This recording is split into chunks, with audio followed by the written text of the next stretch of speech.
Welcome to Star Wars Action News, helping Star Wars collectors collect better.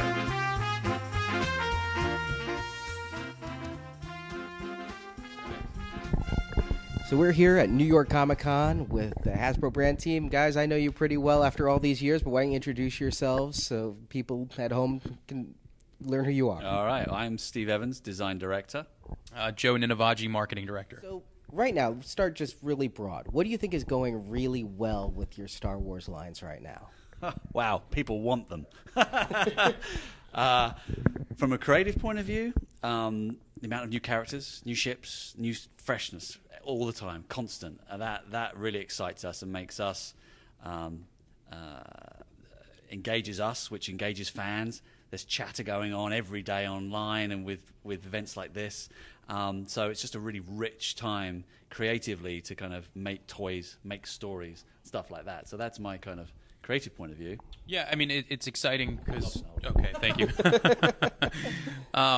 Both the Black Series 6-inch and our core 5-point articulated 3 3/4-inch line are both doing phenomenally well, which is great to see because it's sort of, you know, we've really wrestled with sort of how we do both of those lines to appeal to the greatest number of fans, and to see them doing that well is terrific. They did great through Episode 7, and now they're, you know, just really doing great for Rogue One. So then, to counter that, what are your biggest challenges that you see right now?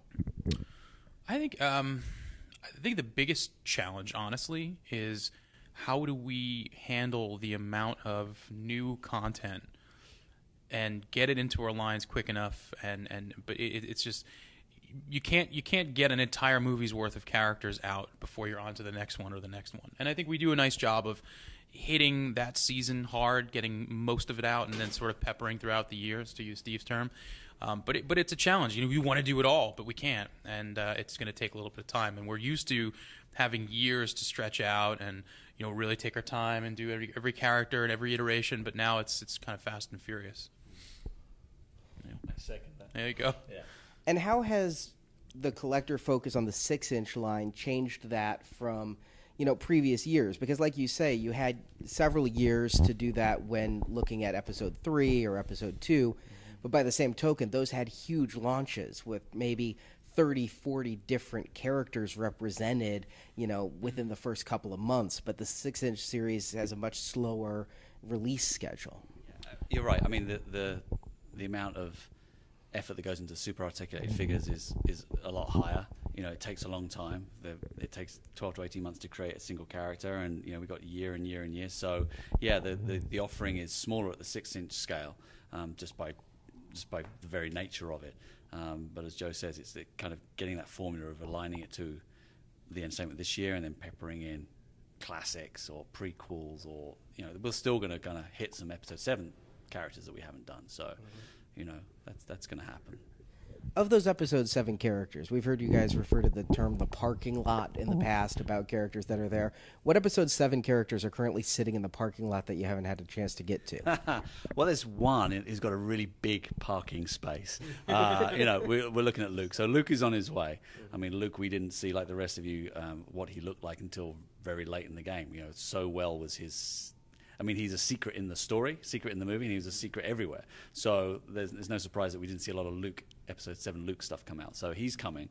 So, and there are some other ones that we kind of want to hit, which we'll talk about when it comes to that moment. But yeah, it's such a rich bed of characters that we can choose from. It's seemingly never ending. Yeah, I'm just glad we got Constable Zoo. With the 6-inch Black Series, when it debuted, it felt like what you guys were coming out with was the ultimate version of each character. You know, you came out with Han Solo and you had the gloved hands, the headset, you know, the various different pieces. And so it felt like, okay, these are more expensive figures, but this is the version of Han Solo versus 5 or 6 like you do in the 3 3/4. These days it feels like the accessories have really been scaled back. And you look at the Kylo Ren. There was the Kylo Ren, and now coming out with the unmasked version and things. Why has that happened and that trend occurring? I can talk to that, and I would agree with you and disagree with you at the same time. So there are ones like old Han, you know, Episode 7 Han, who came with a blaster. On the flip side of that, you look at Chirrut. He's got a staff that splits in two. He's got the new articulated weapon. So it kind of case by case. Sometimes they have a lot. Sometimes they don't. manufacturing processes, labor costs, plastic costs, petrol costs, all contribute to that. So even in the course of like a few years, you know, the way that we make it changes.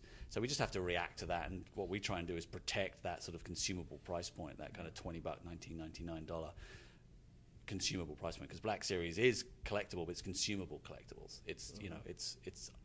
I like people to get lots and to be able to kind of display them out and recreate those scenes. So I agree with you in some cases, but others, you know, you'll see accessories coming in this sort of Rogue One release where there's the same amount of accessories as there were, but equally there aren't in others.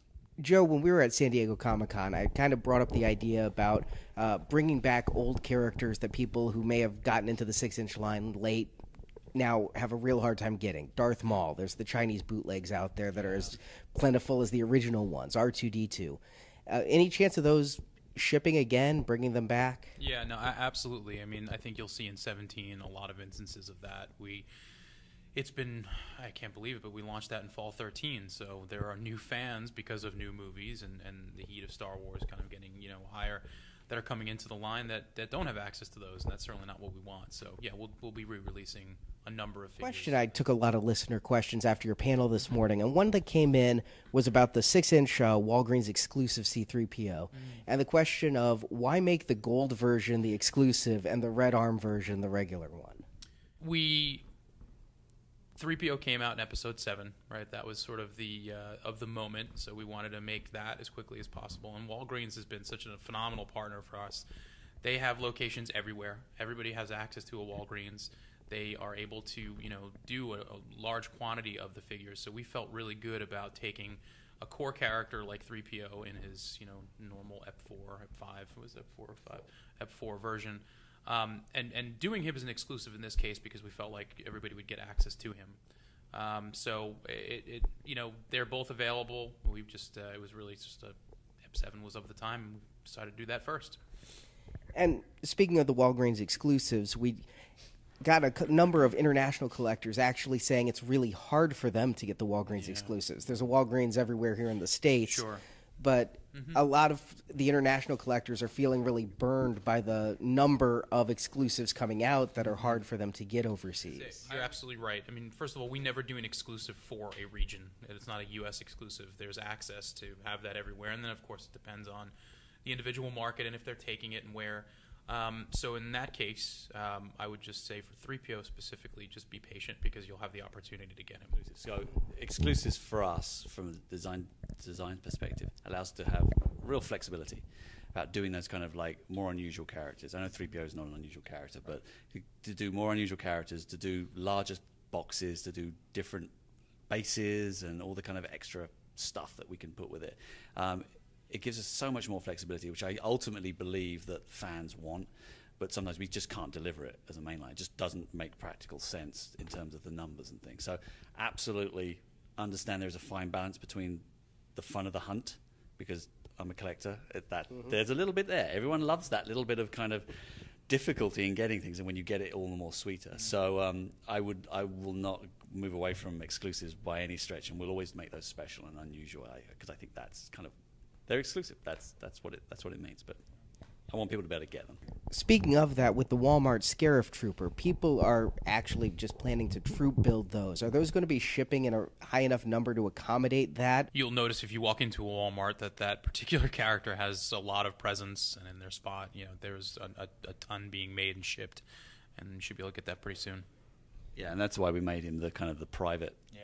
That kind of the grunt trooper. Yeah. He's not a squad leader or a captain. He is the one that you need 100 of. Guys, well, thank you very much for your time. Really appreciate it, and good to see you. Love the 6-inch stuff coming out, and really good sculpts on the Ranger. Thanks for watching this video. You can see full episodes of Star Wars Action News with more collecting news and reviews at swactionnews.com. We also have thousands of toy and collectible photos in our photo gallery. If you enjoyed this video, please subscribe to our YouTube channel. May the pegs be stocked and the Force be with you.